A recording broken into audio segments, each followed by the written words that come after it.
Audio Jungle.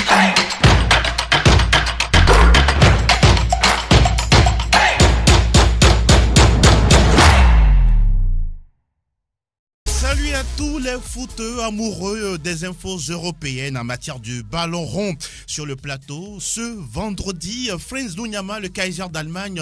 Guten Morgen. Morgen Angelo, bonjour à toutes et à tous. Comment vous portez-vous? Dieu est grand, ça va. Et l'Oktoberfest du côté de l'Allemagne.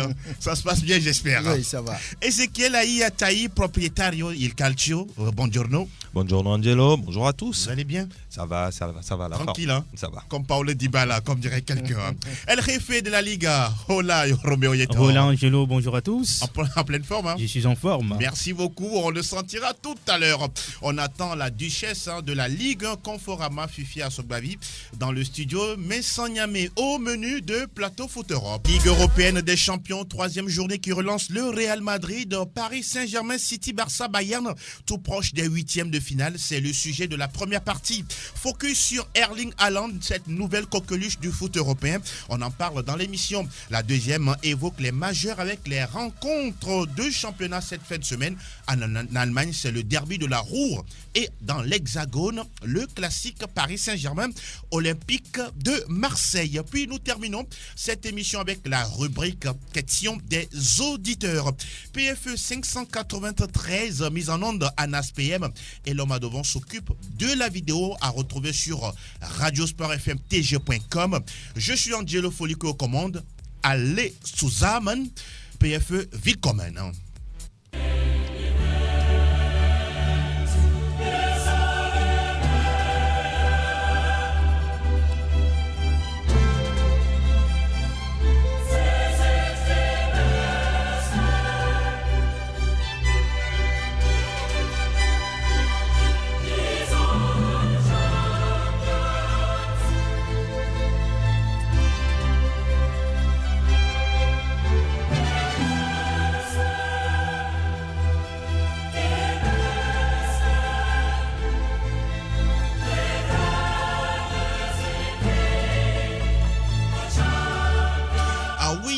Cette belle mélodie, elle est divine tout simplement. Je pense que c'est cette mélodie même qui a réveillé les joueurs de Zinedine Zidane du côté du chaudron de Galatasaray en semaine. Justement, le Real qui s'est imposé chez les Turcs 1-0. Et puis de l'autre côté, Franck Nunyama, c'est le Paris Saint-Germain qui s'est baladé du côté de la Belgique 5-0 avec un triplé de Kylian Mbappé. Et dans un groupe où le Real Madrid ne fait pas le poids, le Paris Saint-Germain est tout simplement roi avec 3 matchs, 3 victoires, 9 points.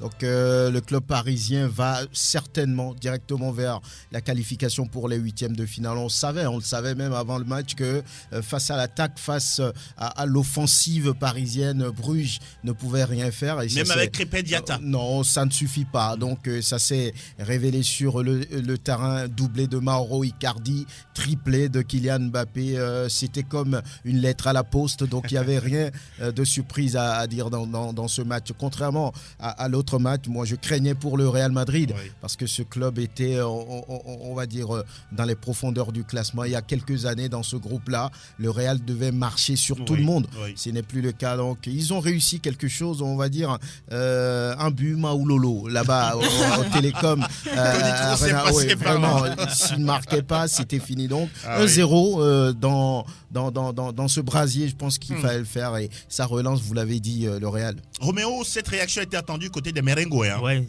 cette réaction était vraiment attendue parce que la tête de Zizou était en jeu dans ce match, même si le technicien français n'a pas de cheveux sur son crâne.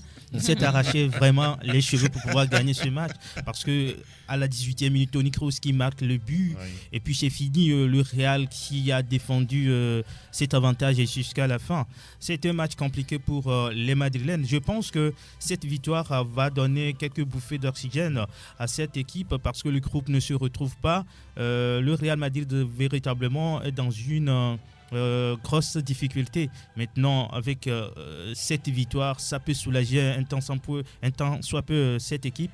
Et là, le Real va repartir sur de nouvelles bases, parce que quand on souffre avant d'avoir quelque chose, on en prend soin. En tout cas, et surtout, on peut toujours garder la verve pour la suite de la compétition. On va s'intéresser à la poule B avec le Bayern. Ezekiel qui a eu peur face à l'Olympiakos, le Pirée. Nous, c'était Robert Lewandowski. Et puis de l'autre côté, c'est Tottenham. On dirait que la claque reçue face au Bayern leur a permis d'avoir retenu la leçon face à l'équipe de l'Étoile Rouge de Belgrade. Oui, Tottenham s'est réveillé, on peut dire, parce qu'encore une défaite coulerait totalement les Spurs. Oui. Donc c'est une victoire qui fait du bien au moral. La preuve, ils sont deuxièmes derrière le Bayern. Voilà, ils sont deuxièmes avec 4 points derrière le Bayern, et les buteurs de cette équipe se sont réveillés. Oui. Harry Kane, Son Min qui est aussi passé par là. Donc je crois que c'est une très belle victoire pour les Spurs. Les Spurs, entre-temps, ont un peu vacillé avec cette défaite qui se sont enchaînées. Oui. Donc il fallait forcément une victoire pour se remettre dans le sens de la marche, et c'est fait. Et surtout faire respecter leur rang de finaliste de la saison. Ah oui, faire respecter leur rang de finaliste, parce que déjà, si après les 3 journées de la phase aller, on garde un point au compteur, ce serait difficile pour la qualification. Donc c'est une victoire qui relance et qui fait vraiment du bien. Alors l'autre gros de ce groupe, qui reste le Bayern Munich. Encore une fois, le Bayern a assuré son rang, même si ça a été difficile. Oui. C'est justement pour ça qu'il y a de ces joueurs qui, à tout moment, peuvent faire la différence. Lewandowski, très en forme cette saison. Encore un nouveau doublé pour le Polonais, qui permet donc au Bayern de garder la tête de ce groupe avec 9 points, 3 victoires en autant de matchs. Donc je pense que pour le Bayern, c'est quasiment fait. Maintenant, derrière, même si Tottenham a 4 points, Tottenham devra batailler pour se qualifier. Et surtout que dans cette poule, derrière Tottenham, il y a une équipe comme l'Étoile Rouge de Belgrade. Mais il faut noter quelque chose malgré cette victoire. 3-3 du Bayern, le patron, la légende du Bayern de Munich, Rummenigge, n'était pas d'accord avec les joueurs sur ce score de 3-2. Ils ont pris 2 buts. Oui, il les a piqués un tout petit peu, leur disant non, c'était pas sérieux de prendre quand même 2 buts dans un tel match. Heureusement qu'il y avait Lewandowski, Ezekiel l'a dit, 18 buts toutes compétitions confondues. Il a marqué dans tous les matchs du Bayern cette saison, sauf dans la Super Coupe d'Allemagne. Donc c'est quelqu'un qui marche sur l'eau, et ça fait du bien aux Bavarois. Robert Lewandowski, qu'il va falloir suivre de tout près cette saison du côté de la Bavière. Alors, on va s'intéresser à la poule C. Salut Fifi, bienvenue, comment vous allez? Ça va, je salue tout le monde et les auditrices et les auditeurs. Alors, vous avez sûrement suivi le match de City à domicile face à l'Atalanta Bergame, 5-1 avec un triplé de Raheem Sterling, et puis de l'autre côté, 2 buts partants de Shakhtar Donetsk et Dynamo Zagreb. Oui, il fallait pas faire mal à City en ouvrant le score la dernière fois. Ils les ont énervés. Faut pas provoquer City. C'est la femme du commissaire. Ils l'ont fait et ils ont vu la réponse de City. Et Atalanta avait mené au score 1-0. On se disait qu'est-ce qui allait se passer. Mais maintenant, on connaît très bien cette attaque de City avec Sterling très très en forme, avec tous les autres aguerreux, les autres. On a vu que après ce but, City s'est réveillé. Ça fait 5-1. Oui. Ce n'est pas une surprise pour nous. On s'attendait à cela parce que connaissant la force de City, et un peu, c'est vrai que Atalanta, par sa saison... Apprentissage difficile, c'est la première fois qu'ils sont dans la compétition. Ils sont dans la compétition, même si la saison dernière, ils ont en tout cas impressionné tout le monde en Italie. Tout à fait. Et on l'a souvent dit que la Champions League, c'est un niveau de plus, et c'est souvent compliqué d'arriver comme ça et de titiller les grands, et ils l'ont appris à leur dépens. Ils sont en train d'apprendre, et jusque-là, ça fait 0 point pour Atalanta. Ils ont engagé le moins de points depuis le début de la compétition, et on voit que City est en roue libre. Ça fait 9 points, et un peu comme dans la poule du Bayern, du Paris Saint-Germain, exactement. Paris Saint-Germain, 9 points, le second Dynamo Zagreb qui n'a que 4 points. Je me dis que c'est un groupe plutôt facile. Hein. Quand on prend les composants de ce groupe, c'est City pratiquement qualifié. Maintenant, la lutte se sera entre le Shakhtar et le Dynamo Zagreb. Le Dynamo Zagreb qui ont chacun 4 points. Alors, on va enchaîner avec le groupe D, Roméo. La Juve, oui, difficilement. Il faut avoir le courage de le dire. Face au Lokomotiv Moscou, 2-1. Ah oui, la Juve se fait peur de temps en temps depuis le début de saison. Hein. Ouais, même en championnat. C'est pas une saison sans difficulté pour la vieille dame. Oui. Heureusement, il y a Dybala qui a pu planter ces 2 buts-là pour sauver la Juve peut-être de la catastrophe, parce que la Juve, même tenue en échec à domicile, ça ne fait pas l'affaire justement des Turinois, puisque dans l'autre match, Atlético, qui est en concurrence directe avec la Juve, avait gagné même aussi difficilement à la maison.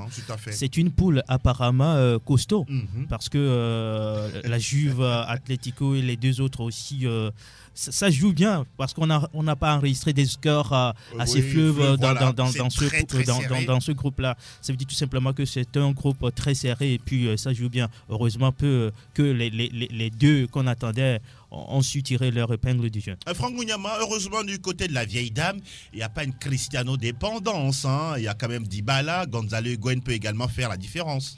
Oui, l'Argentin a démarré le match sur le banc. Il y avait devant Paulo Dybala et Cristiano Ronaldo pour rapidement faire la différence. Mais en face, il y avait une défense regroupée, contrôlée par Benedict Ovedes, l'Allemand. Donc ça a été très compliqué avec cette défense regroupée pour les Turinois. Ils n'arrivaient pas à trouver la faille. Après, derrière, ils ont encaissé ce but-là, et Mauricio Sarri a décidé de lancer un autre attaquant, l'Argentin Higuaín, pour peut-être trouver la faille.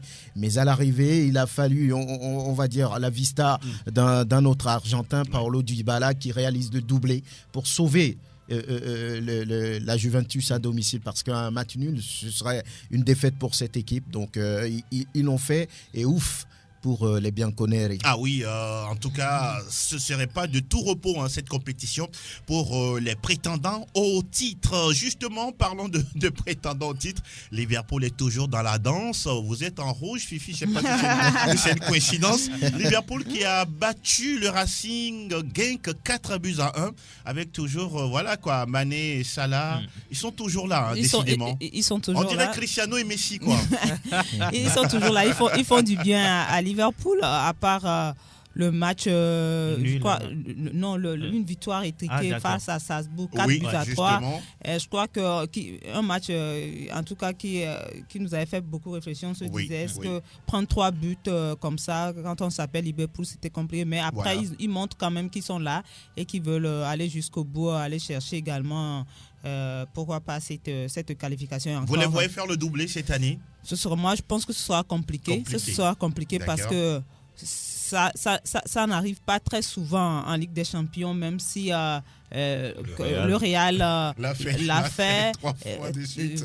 Donc, mais ce sera très très compliqué. Mais ils ont une équipe quand même compacte de la défense jusqu'à l'attaque, et je me dis qu'ils vont en tout cas chercher à faire le doublé, mais les autres, est-ce que les autres vont les laisser faire? Roméo veut réagir avant Ezekiel. C'est possible, puisque le Real a démystifié cette compétition.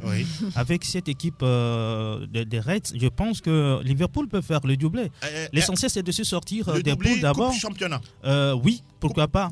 Coupe championnat, parce que la priorité cette année, je pense que c'est le championnat. Maintenant, la Ligue des Champions peut être la série sur le gâteau, mais c'est possible que Liverpool gagne pour la 2e année consécutive cette compétition. Ah oui, il a dit, vous êtes d'avis avec Roméo? Oui, je pense que c'est l'une des équipes les plus complètes de cette équipe, cette compétition, j'allais dire, parce que Liverpool, quand on voit cette équipe évoluer déjà sur les pressings en attaque, ça se fait en bloc. Il y a une cohésion entre les joueurs, la cohérence est là, donc je pense que Liverpool est là, bien solide, et puis cette détermination qu'on ressent toujours au niveau de ces joueurs-là, qui ont toujours faim, qui ont envie de faire mieux, de faire plus. Donc c'est ce qui peut permettre à une équipe de gagner la Ligue européenne des champions, et Liverpool là. Donc on ne serait pas surpris de voir les Reds gagner encore cette compétition. Dans cette poule, oui, vous voulez réagir avant de parler de Napoli. Ils sont deuxième actuellement derrière Naples. Oui. Ils n'ont rien perdu, à mon avis, de leur verve. Et ils sont en course pour la qualification. Cette verve-là jusqu'au bout. Je pense que c'est des joueurs qui se connaissent parfaitement, les yeux fermés.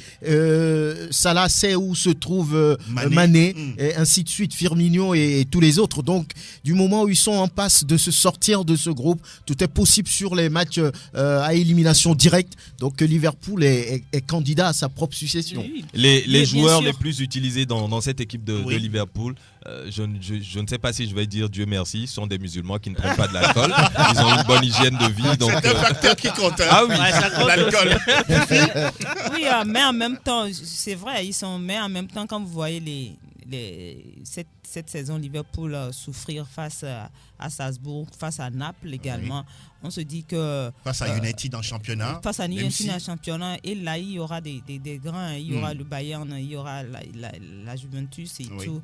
Il faut se préparer à jouer ces grands là en allant un peu, parce que prendre 3 buts comme ça, se faire battre également par Naples 2-0. Ils ont déjà pris 6 buts. Oui, c'est beaucoup. Lors de ces 3 matchs là, ils ont déjà pris 6. Ils ont marqué 8 seulement. Ils en ont encaissé 6 face à Naples et face à Salzbourg. Pour vous, ce sont des signes. Ce sont des signes également, donc il va falloir voir de ce côté aussi. Oui, c'est vrai que à un moment donné, il va falloir choisir, puisque Liverpool... C'est là le dilemme pour Jürgen Klopp. On sait qu'en Première Ligue, il y a des week-ends où on a peut-être des matchs super compliqués. D'accord.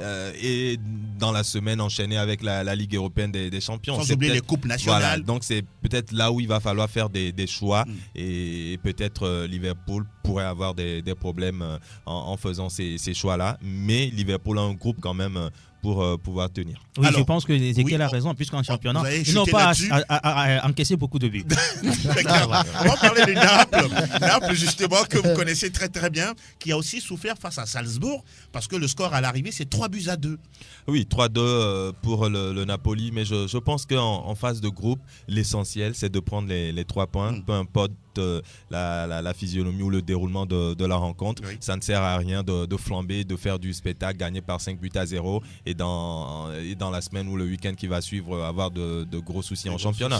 Donc il faut gérer les compétitions comme elles viennent, les matchs comme ils viennent. Donc je pense bien que le Napoli a fait le plus difficile en gagnant ce match-là. Il ne faut pas oublier que déjà le week-end, il y a le championnat qui va suivre. Donc le Napoli a un groupe, on ne le dirait jamais assez, un groupe bien soudé, puisqu'il n'y a pas eu de départ dans cette équipe. Donc ils sont là, ils se connaissent très bien, et l'entraîneur arrive également à faire Ancelotti qui arrive à faire le turnover, à donner un peu de temps de jeu à tous les joueurs, et ce qui fera peut-être la force du Napoli cette saison. En tout cas, dans cette poule, Napoli a juste 1 point d'avance sur Liverpool, le tenant du titre. Franck, on va essayer de parler de cette équipe du Barça qui a eu toutes les difficultés du monde à pouvoir s'imposer du côté du Slavia Prague. N'eût été, oui, la grâce d'un certain Ter Stegen dans les perches. Oui, il a été encore une fois l'homme à, j'allais dire, 60% de cette équipe du Barça. Le Barça a souffert face à cette équipe de une défense en carton. Oui, comme toujours. C'est le problème du Barça depuis quelques années. On n'arrive pas à trouver la solution, mais ils arrivent quand même à avancer avec cette défense poreuse entre griffes. Donc, l'essentiel, c'est de pouvoir prendre les 3 points. Ils ont su le faire avec des tueurs comme Suarez, qui a marqué un but impossible dans un angle impossible. Il a trouvé la faille. Donc si vous avez des joueurs comme ça, vous pouvez compter sur eux. Vous savez que même dans les situations les plus compliquées, il trouvera la solution, et il a fait 2-1 pour le Barça. Sauf face à Liverpool. Donc, merci de le préciser. Mais décidément, ces 2 dernières semaines, vous avez pas le Barça. Ne remuez pas le couteau dans la plaie. Il ne faut pas remuer le couteau dans la plaie. Il adore ça. Il adore vraiment. C'est du passé, il faut oublier à un moment donné.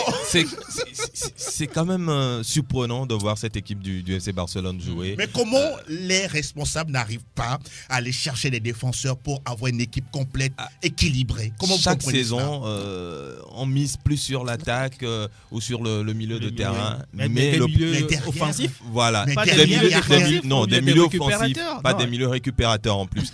Alors sachant bien que le problème du FC Barcelone, c'est cette défense-là qui prend chaque fois de l'eau. Heureusement qu'il y a un certain Lionel Messi. Et quand Lionel Messi va mal, c'est tout le FC Barcelone qui va mal. Les preuves sont là. Lionel Messi, le meilleur buteur du FC Barcelone depuis la saison 2018-2017, c'est clair. Mais aucun autre joueur du FC Barcelone n'a marqué plus que les comptes son camp du FC Barcelone. Donc ça explique un tout petit peu les problèmes de cette équipe. Messi dépendance. Même si on mise sur l'attaque. Et maintenant, quand à la fin d'un match, on se rend compte que le meilleur joueur de cette équipe du FC Barcelone, c'est le gardien. Ça veut dire que le FC Barcelone a réellement souffert dans cette partie. On va s'intéresser rapidement à l'Inter Milan qui a battu 2-0 le Borussia Dortmund. C'est une équipe allemande, sincèrement, qui déçoit. Il n'y avait rien dans ce match, côté allemand. Oui, qui déçoit depuis le début de la Ligue des Champions. C'est 4 points. Même nombre de points que l'Inter.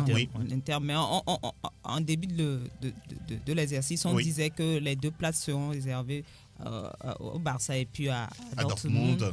Même si l'Inter reste un grand club, vu que l'Inter de ces dernières années n'était pas présent, en tout cas en Ligue des Champions, on se disait, mais depuis le début, on se rend compte que le Borussia Dortmund n'y arrive pas du tout et c'est véritablement compliqué. Il va falloir lutter jusqu'au bout pour prendre cette 2e place là, l'Inter qui quand même dans ce duel a réussi à lui mettre 2 buts, je crois, 2 buts à 0. Oui, tout à fait. On va y aller rapidement, Ezekiel, avant dernier groupe, le groupe G, avec Lyon qui a été battu par le Benfica 2-1. Et puis la remontada de Leipzig, 2-1 face au Zénith Saint-Pétersbourg. Les Lyonnais se sont fait battre, c'est tout. Parce qu'on ne peut pas tenir le match nul jusqu'à à la dernière minute et le goal qui commet une bourde pas possible et permet à l'équipe adverse de mener 2-1 à l'arrivée et de gagner 2-1. Je pense que les Lyonnais aujourd'hui ne sont pas encore aptes à relever la tête. Même avec Rudy Garcia, ce n'est pas encore ça.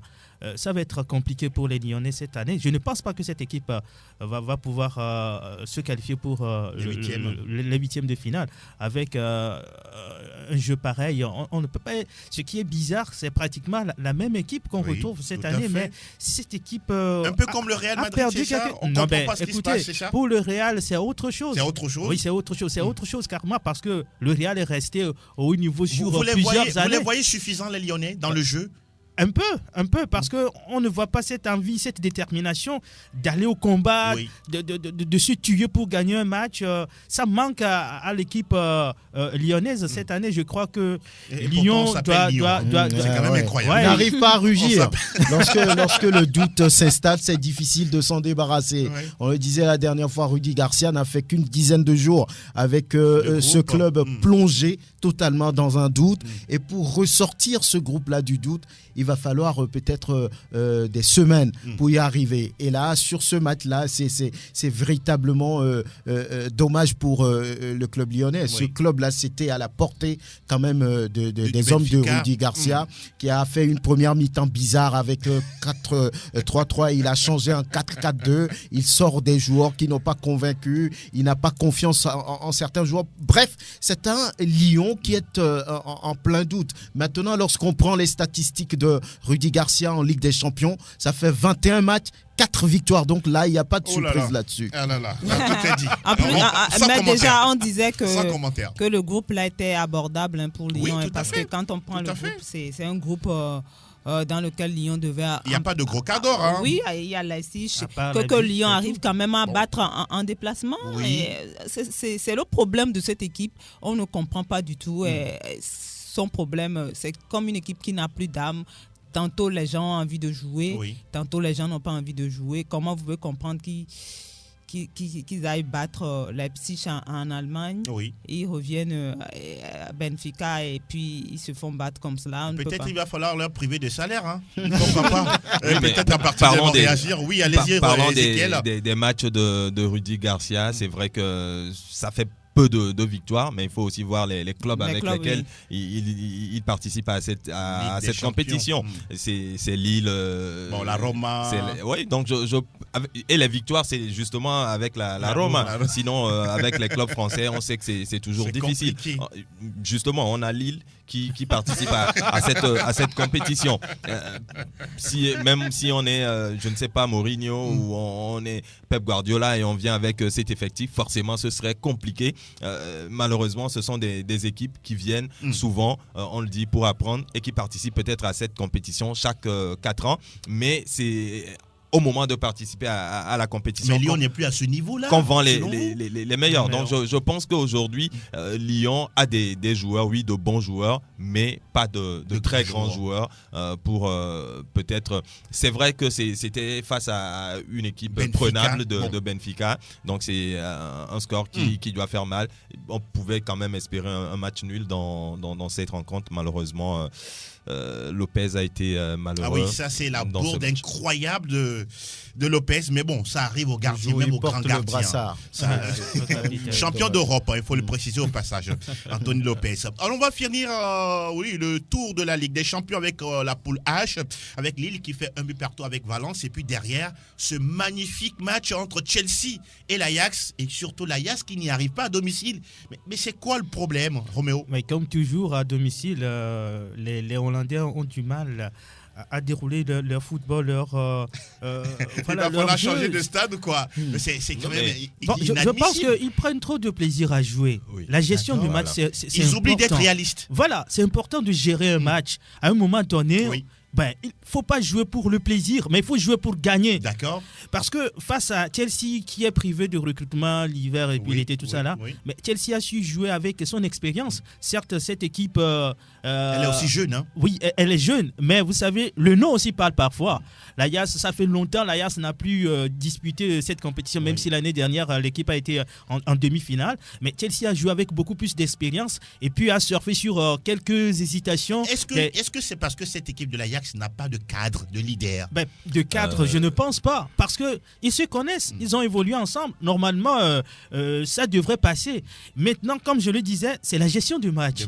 Ils ne savent pas comment gérer leur match. Ils se donnent trop de plaisir à jouer. Mais à un moment donné, il faut serrer. Il faut éviter de prendre de but. Un but, et puis c'est fini. Il n'arrive pas à marquer. C'est compliqué. Et là, je crois qu'on peut dire que ce n'est qu'un faux pas. Parce que c'est une équipe qui reste quand même redoutable, cette équipe de l'Ajax. La dernière fois dans le jeu, c'est une équipe qui a su aller vers l'avant, qui a produit du jeu, qui s'est procuré des occasions. Mais comme vient de le dire Roméo, on joue trop pour le plaisir, pour la beauté du football, mais à un moment donné, il faut savoir... pour avoir les résultats. Voilà, serrer les dents pour avoir les résultats, ce qu'on n'a pas. Sinon, dire qu'il n'y a pas de leader, il y en a. Il y a Tadic, il y a Ziyech, les Van de Beek, tous ceux qui étaient là. Onana était leader. Onana, trop jeune leader. Je pense que le groupe y est. Ils ont tout pour... La faute à Eric Ten Hag?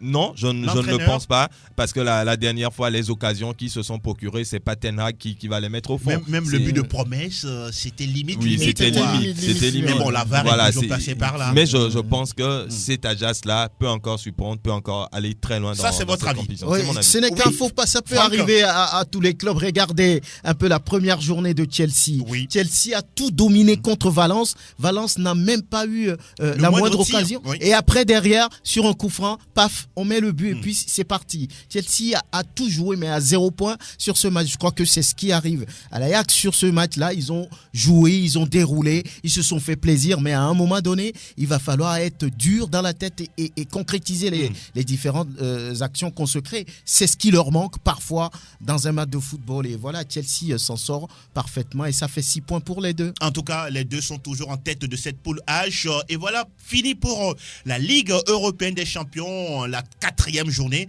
Vous prenez les mêmes adversaires, vous faites juste l'inverse et ça donne les affiches de la 4e journée. Les matchs ont lieu mardi 5 et mercredi 6 novembre. Donc on suivra avec intérêt Chelsea-Ajax. Écoutez le Stamford Bridge. Voilà qui est dit. Le frais générique est derrière la Ligue Europa. La Ligue Europa nous intéresse également. Fifia Sogbavi, on l'avait dit sur ce plateau, la réception de balles par Retafe à domicile peut être un match piège pour les coéquipiers de Djenda Konam. Hier, on a vu les résultats. On le disait la dernière fois d'ailleurs. Ils ont perdu à domicile. Ils ont perdu et c'est une erreur du Togolais. Et voilà. Bon, j'ai pas envie de piquer là-dessus, mais bon. Ce n'est pas grave, ça arrive souvent. Il a glissé, et voilà, et c'est le seul but. Oui. Et après, Getafe n'a pu revenir au score. Bon, c'est un coup d'arrêt parce que ça fait deux victoires d'affilée. Oui. Et ensuite, une défaite, et ce qui fait plus mal, c'est à domicile que ça s'est passé. Et bon, maintenant, il va falloir prendre les autres matchs au sérieux et rester concentré jusqu'à la fin pour accrocher une place prochain tour. Roméo Fifi l'a dit, c'est vrai, ce sont les erreurs que l'on commet, mais conséquence classement, balle passe devant Retafe avec un point d'avance. Je dirais que c'est logique par rapport au vécu du FC Bâle. Le FC Bâle, je le disais entre-temps, a joué même la Ligue des Champions. Or, Retafe, c'est un tout nouveau. C'est pas aussi alarmant cette défaite. Je crois que ça va relancer plutôt l'équipe, parce que l'équipe doit se dire que voilà, on n'est pas intouchable. Quand on aligne trop de victoires aussi, c'est pas bon. À un moment donné, il faut connaître un faux pas. Ça, c'est le coach Romero qui l'ancien club d'Asia Onukaka qui prend le dessus sur Retafe de Djenda Konam. Merci de le préciser. Un club qui a révélé des joueurs comme Shardan Shaqiri et autres, Mohamed Salah. On va s'intéresser à cette équipe de Rennes.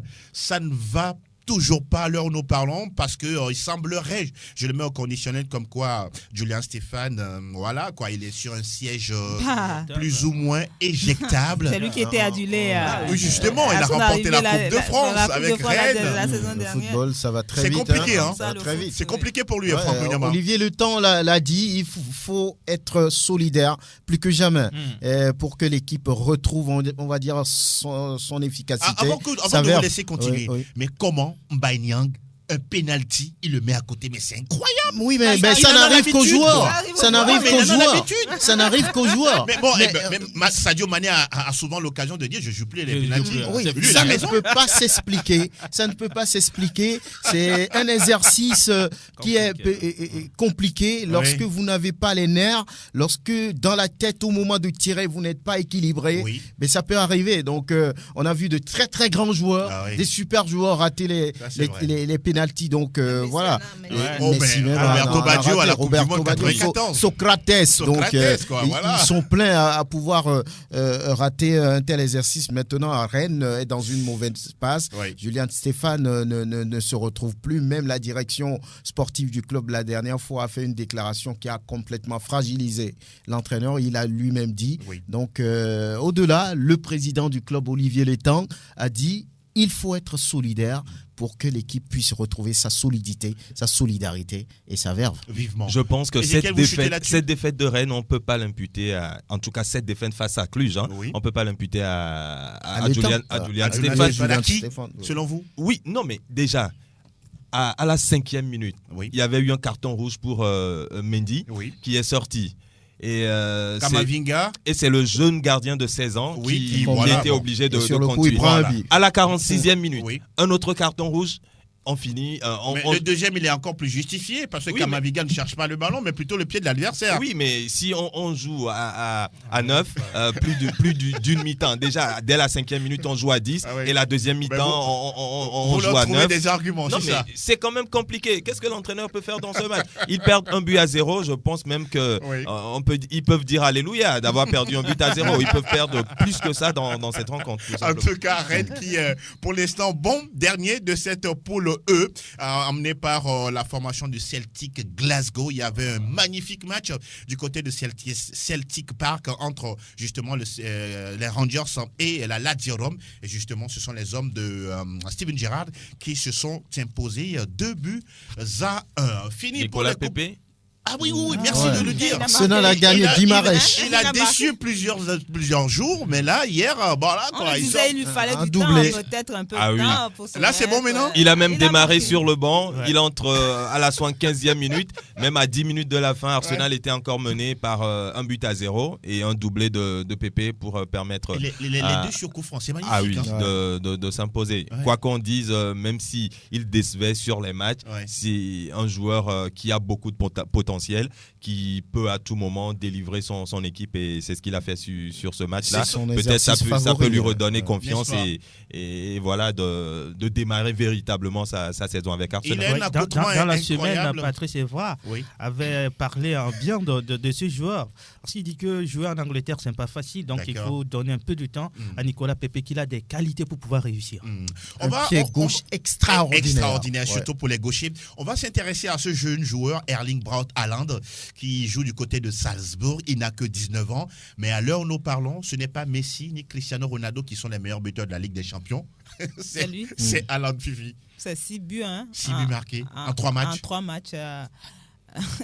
C'est énorme pour ce garçon-là et à 19 ans. Et c'est vrai que de plus en plus, on voit des jeunes qui sont véritablement précoces à rentrer dans la cour des grands. Et comme Kylian Mbappé, par exemple. Comme Kylian Mbappé, par exemple. C'est une belle surprise maintenant. Ce qu'on attend, c'est de continuer dans la durée et pour pouvoir devenir un grand d'Europe. Mais ce qu'il fait déjà est louable. Et en tout cas, triplé face à Genk, un but face à Liverpool et un doublé hier face au Napoli. C'est un joueur intéressant et il est à l'image de son club Salzbourg qui prend des galons. Et puis vraiment, un club qui marque beaucoup de buts et qui prend des galons au fil des ans et qui grandit dans la compétition. Ce club autrichien n'est pas facile à battre. Beaucoup de grands d'Europe peuvent témoigner. Donc, il est un peu à l'image du club qui travaille, qui, on va dire, gagne en expérience. Et Haaland, aujourd'hui, il fait de très bonnes choses. Et voilà, il a les yeux sur les yeux des grands clubs européens. Et il semble que le Real est déjà dans le viseur. Ah voilà, c'est toujours comme ça. C'est clair. 30 secondes, on se rappelle ce joueur lors d'une Coupe du Monde des juniors. Il y avait eu un match. Il y avait eu un match entre la Norvège et Honduras où il avait marqué 9 buts dans ce match. Dans le même match. Voilà, donc c'est un buteur né, on peut le dire. En tout cas, la nouvelle coqueluche du foot européen, retenez son nom, Erling Haaland. Fini pour les coupes européennes cette fois-ci, nous abordons les majeurs. Herzlich willkommen zum Bundesliga. Alles über Bundesliga. L'un des matchs les plus importants cette fin de semaine du côté de l'Allemagne, c'est le derby de la Ruhr entre Schalke 04 et le Borussia Dortmund. Franz Unyama. Oui, ce sera un match très très très attendu et ça a lieu demain. Schalke qui est 7e face à Borussia Dortmund qui occupe le 4e rang, ce qui veut dire qu'il n'y a pas trop d'écart entre les deux clubs. C'est presque, on va dire, le même niveau actuellement. Le Borussia qui véritablement ne se retrouve pas. Parfois, on se repose sur Marco Reus pour marquer un seul but pour faire gagner les Journées Noires. Donc face à Schalke qui est on va dire dans le top 10 de ce championnat, ça va être un match assez intéressant et on espère avoir le spectacle. D'autres rencontres prévues on va dire samedi. Bayern qui est 3e va à recevoir on va dire une proie qui normalement est à sa portée, Union Berlin qui est 14e et ensuite on aura Fribourg-Leipzig, c'est le match entre le 5e et le 6e au classement. Hertha Berlin qui est 10e reçoit Hoffenheim 11e. Là également, c'est équilibré sur le papier. Maintenant, sur la pelouse, on va voir ce que ça donne. Et Paderborn, qui est le dernier de cette compétition, reçoit Düsseldorf, qui n'est pas aussi en forme. Düsseldorf aussi, c'est en deuxième partie du tableau. 13e. Bayer Leverkusen joue contre Werder. Wolfsburg reçoit Augsbourg.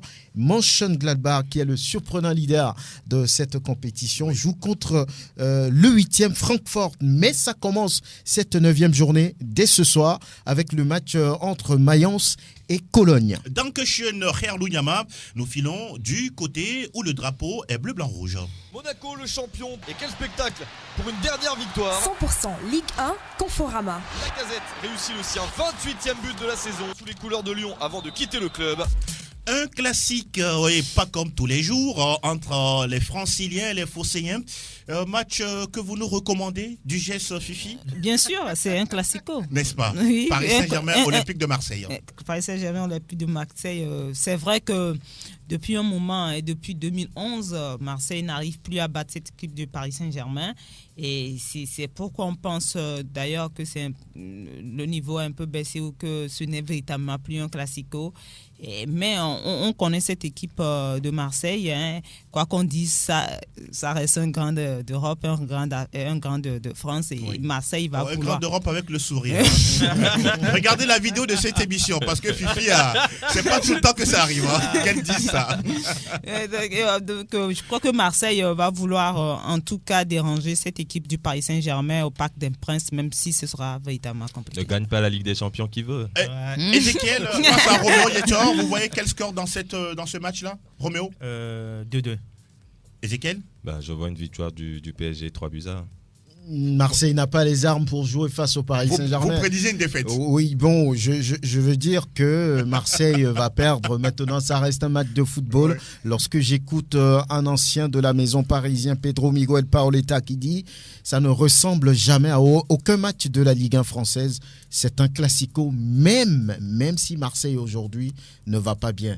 Mais je me dis que Marseille n'a pas les armes pour lutter contre le Paris Saint-Germain. En tout cas, Marseille va faire comme Manchester United. Il y a quand même le retour de Payet. Et ça va leur faire du bien. Ça va leur faire du bien. Du côté du Paris Saint-Germain, il y a quand même les absences de Neymar. Beunier aussi ne sera pas là. Gay sera Gay. Il revient, mais il revient toujours. Certains qui va jouer. Donc, ce sont des handicaps quand même pour le Paris Saint-Germain. Alors, les autres matchs de cette journée? Ça commence dès ce soir avec Nantes qui reçoit Monaco. Oui. Le samedi, demain, Lille joue Bordeaux, Brest, Dijon, Lyon reçoit Metz. Est-ce que de ce côté, on va voir un réveil de Lyon quand on sait que la journée précédente, c'était face à Dijon? Faire attention à Habib Diallo. Habib Diallo, oui, l'un des meilleurs buteurs actuellement du championnat. Voilà. Et Lyon doit faire très attention parce que face à Dijon, Lyon n'a pas pu gagner à domicile. Oui. C'était 0-0. 0-0. Donc attention à cette équipe de Lyon. Montpellier reçoit Angers, Reims joue Nîmes, Strasbourg, Nice. Et puis pour dimanche, il y a Rennes qui reçoit Toulouse. Toulouse qui revient, qui a gagné avec Camboire. Les feux Comboiré, il est déjà là. Et puis Saint-Étienne, Amiens, et puis en clôture, comme on vient de le dire, le Paris Saint-Germain reçoit Marseille. C'est à quelle heure déjà? 19h, c'est ça? 19h, temps universel. 21h, heure française. À suivre de très très près. Paris Saint-Germain, Olympique de Marseille. Mille merci, Duchesse Fifi. On se dit à lundi pour le décryptage de cette Ligue 1 française. Le frein, direction...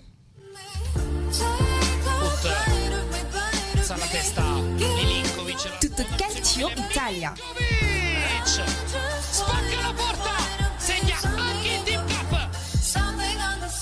Alors, Ezekiel, c'est quoi le menu du côté du Calcio cette fin de semaine? Oui, la 9e journée du Calcio démarre dès ce soir avec le face-à-face Hellas Vérone-Sassuolo. Et puis samedi, on aura le déplacement du leader, la Juventus, à Lecce.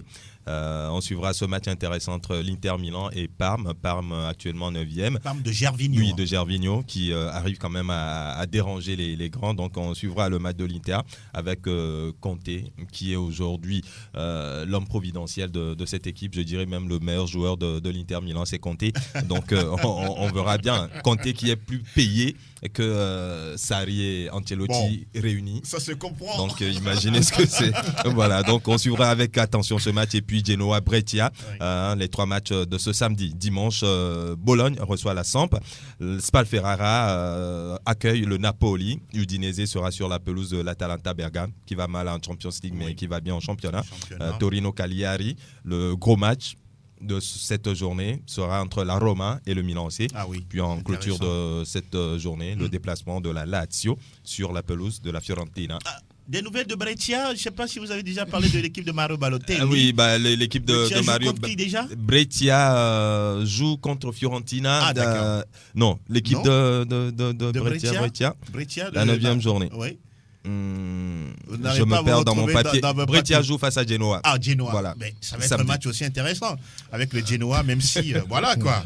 Oui, mais on sait qu'on a déjà un entraîneur limogé en Serie A italienne. Justement, le Genoa, vous tendez si bien à la perche avec Thiago Motta qui arrive à la tête de l'équipe. Oui. Il a pour mission de relever cette équipe, c'est ça? Oui, c'est clair, puisque actuellement le Genoa est 19e de ce championnat, dans la zone rouge. Donc Thiago Motta qui, pour son premier test en tant qu'entraîneur en professionnel, ce sera sur le banc du Genoa, et on verra bien. Il était quand même du côté des U19 parisiens avant de quitter justement la France pour son pays natal, l'Italie. Grazie mille, Seigneur Ezequiel. Cette fois-ci, nous bouclons le tour des majeurs avec... Salta el Madrid, salta el Barça, arranca el clásico. Está el tiempo de la Liga. Sí, suena la crecida de Casemiro, haga la primera, gol.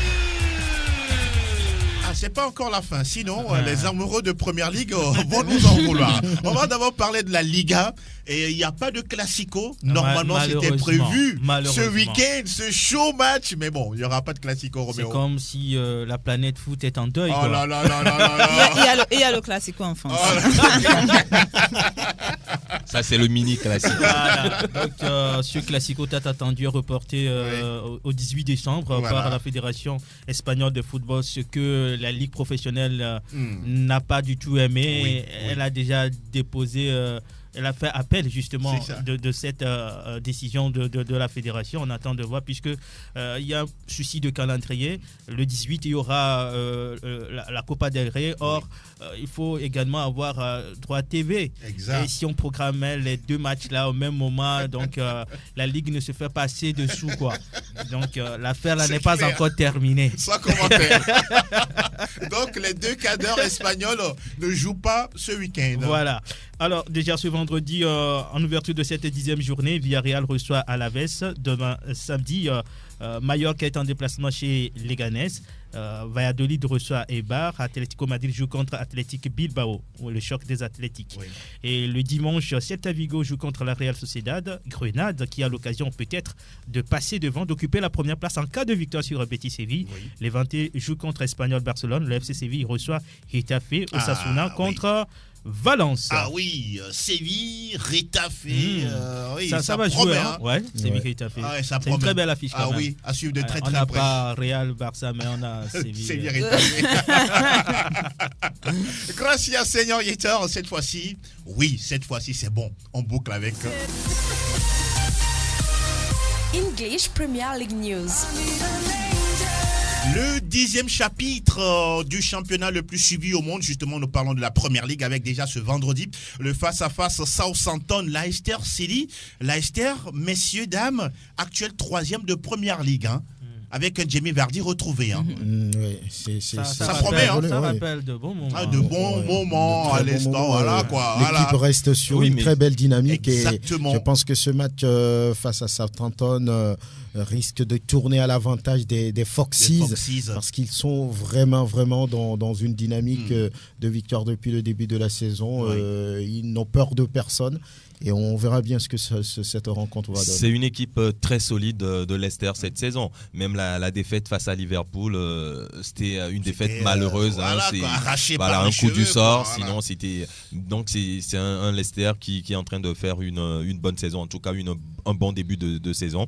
Et ça devrait passer, mais c'est la Première Ligue où le dernier peut battre le premier. Donc, attention. Tout est dit là-dessus. Samedi, on aura 5 rencontres. Manchester City qui reçoit à domicile Aston Villa.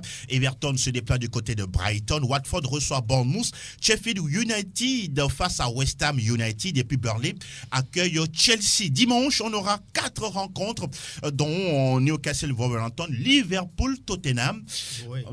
Oui, ça promet. Ce sont des retrouvailles, Fifi. Entre le champion d'Europe et son finaliste. Ce sont des retrouvailles, même moi.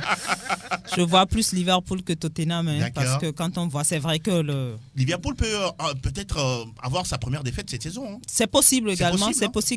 Mais moi, je vois plus Liverpool. Parce que quand je prends un peu Tottenham ces dernières semaines, on se rappelle que Tottenham, entre-temps, a pris pratiquement 10 buts en 2 matchs.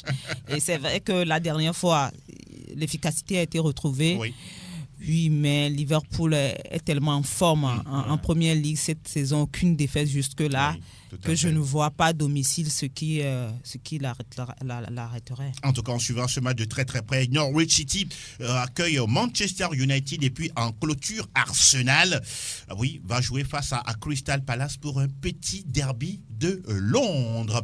Fini pour les majeurs, on enchaîne avec les questions des auditeurs. Question de l'auditeur. Plateau Foot Europe. Alors, la première question, oui, elle est déjà là. Il s'agit justement du trophée Lev Yachine pour un ballon d'or pour les gardiens. La question est de savoir, est-ce que Manuel Neuer peut gagner ce trophée quand on sait que dans la liste, il y a des gardiens comme Ter Stegen, Alisson Becker et tous les autres. Qui veut prendre la question? Je ne pense pas que Manuel Neuer soit favori sur un tel trophée. Il a connu tellement de difficultés depuis la saison dernière. Il ne flambe pas avec le Bayern, même si le Bayern fait de très belles choses en Ligue des Champions et dans le trio de tête au niveau de la Bundesliga. Manuel Neuer ne va pas gagner ce trophée-là. Je ne sais pas. Ça reste Vous êtes catégorique là-dessus? Ça reste un vote. Maintenant, pour moi, je ne le vois pas gagner. Il ne le mériterait pas. Quelqu'un d'autre? Oui, c'est vrai. Ce que Franck a dit, maintenant, c'est un vote. On sait que certains votent par affinité. Sinon, s'il faut être réel objectif, je pense que Neuer ne sera pas même deuxième. Quand on prend la saison de Becker avec Liverpool, champion d'Europe, même si cette année, c'est 4 matchs seulement pour Becker, ça ne le fait pas. Aussi, il était blessé, 2 matchs seulement en Ligue des Champions. Et de l'autre côté, on sait que le meilleur joueur du Barça en ce moment, c'est Ter Stegen. Voilà qui est dit. Donc, il y a un duel vraiment établi entre ces deux gardiens, Alisson Becker et Ter Stegen. La deuxième question, je rappelle que la première question est certaine de Dansou Robert. La deuxième question d'Adete Wilson Barou qui demande à savoir est-ce que Kylian Mbappé, auteur d'un triplé en Ligue des Champions, est-ce que le Paris Saint-Germain peut-il le garder aussi longtemps? Ézéchiel? Enfin, si pour savoir si le Paris Saint-Germain a assez d'argent pour le garder longtemps, oui. Maintenant, est-ce que les envies ou les ambitions du joueur collent aujourd'hui avec le Paris Saint-Germain? Si le Paris Saint-Germain arrive peut-être à gagner la Ligue européenne des champions, pourquoi pas? Il pourra continuer avec le PSG. Mais on sait déjà qu'il a envie d'aller au Real Madrid. Et donc, le Real... Il semble que Florentino Pérez est fou du joueur. Ah oui, donc si le Real met les moyens, le joueur lui-même est intéressé par ce club, donc il partira. Ça va être peut-être compliqué pour le PSG de le garder. Parce qu'aujourd'hui, Mbappé, je pense que déjà dans sa communication, si la dernière fois il nous dit... c'est pour montrer que c'est difficile de se passer de moi. Il pique un peu la grosse tête. Absolument. Moi, je pense, quand il lâche de ces mots-là. Donc, je serais étonné de le voir continuer encore longtemps avec le Paris Saint-Germain. Bon, mais en même temps, je suis d'accord avec Ézéchiel sur tout ce qu'il a dit, mais en même temps, il faut reconnaître que depuis que les Qataris sont arrivés, il garde toujours les joueurs qu'il veut garder. On voit encore ce qui s'est passé avec Neymar la dernière fois. D'accord. Et ce sera compliqué de le garder, certes. Si le joueur veut partir, si le Real met l'argent qu'il faut. Le joueur partira, certes. Maintenant, des fois, si le Paris Saint-Germain aussi a envie de garder le joueur, peut-être que ça va faire encore des feuilletons, mais je crois que le Paris Saint-Germain a également les moyens de garder le joueur. Pour Neymar, je pense que c'est un peu différent parce que par rapport à son départ du Football Club Barcelone où ça a été très très mal vu, les problèmes, les choses ont coincé à ce niveau. Maintenant, je ne sais pas si c'est les Qataris qui ont mis la pression parce qu'à un moment donné, c'était bloqué. Le Brésilien ne pouvait plus partir, donc il était obligé de rester. Maintenant, pour Kylian Mbappé, comme Ézéchiel l'a dit, sur le plan financier, le Paris Saint-Germain a tous les moyens de garder le prodige français. Sur le plan performance, parce que le Paris Saint-Germain ne gagne rien à part la Ligue 1 française, à part la Coupe de la Ligue, à part le trophée des super champions. Ça ne suffit pas à ce joueur-là. À partir de ce moment-là, je dis non, le Paris Saint-Germain ne peut pas le garder. Même à partir de la saison prochaine, il va falloir bien se tenir. Ça va faire le feuilleton du mercato. En tout cas, on suivra tout ça de très très près dans Plateau Foot Europe. La dernière question est de Komla Gamessou qui demande à savoir à quand le retour de José Mourinho ou de Laurent Blanc sur un banc d'une équipe de football en Europe? C'est à eux de décider. Voilà.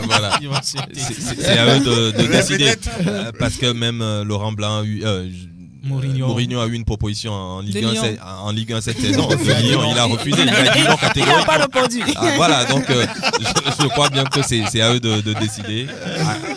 Il a animé un peu la galerie en visitant Lille entre-temps, en parlant de Lyon, mais il n'en est rien. Il ne veut pas de ces clubs-là.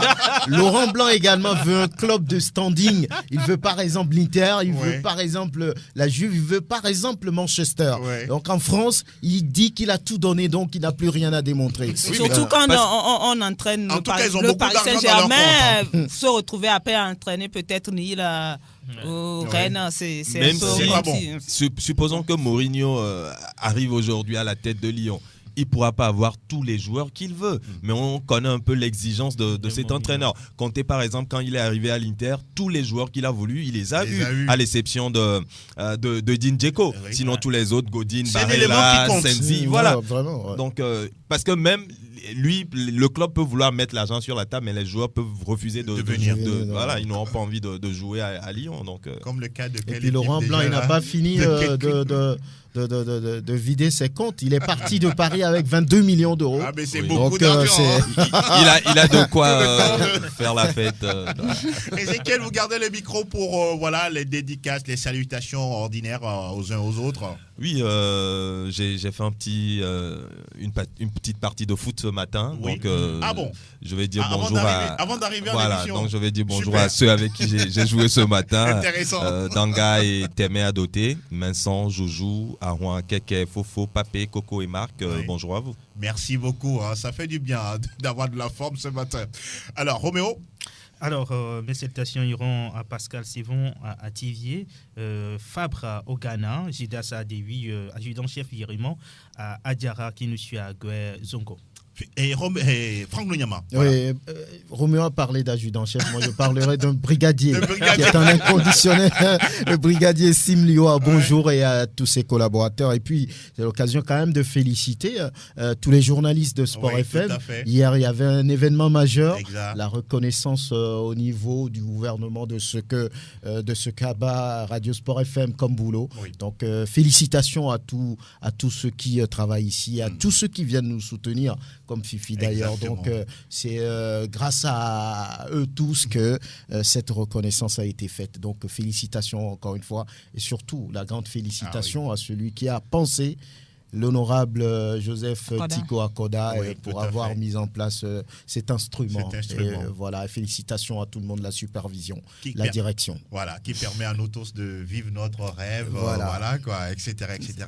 Sa Majesté Fifi, on termine avec vous. Je pense à Maman Togo qui a l'habitude de nous suivre également, et puis à tous les membres de la plateforme. Quel club Real Madrid. Il a fait sans commentaire. Je me rappelle, lorsqu'on était au Gabon, il y avait une discussion entre elle et moi par rapport au Real et Barça. Ça n'a pas été facile. Il dit jeune, c'est le Real. C'est la conclusion. Et voilà, ça se termine dans la bonne humeur. Un clin d'œil à Léonce Bati, dite Maman Maracana. Nous saluons également Elinio. Et puis tous ceux qui sont des inconditionnels de cette émission. Merci beaucoup à Anas PM. Mille merci également à Elom Adovop qui a assuré la vidéo de cette émission à retrouver sur radiosportfm.tg.com. On se dit à lundi, toujours avec le même plaisir, sur la même fréquence. Excellent week-end sportif à toutes et à tous. Ciao, ciao.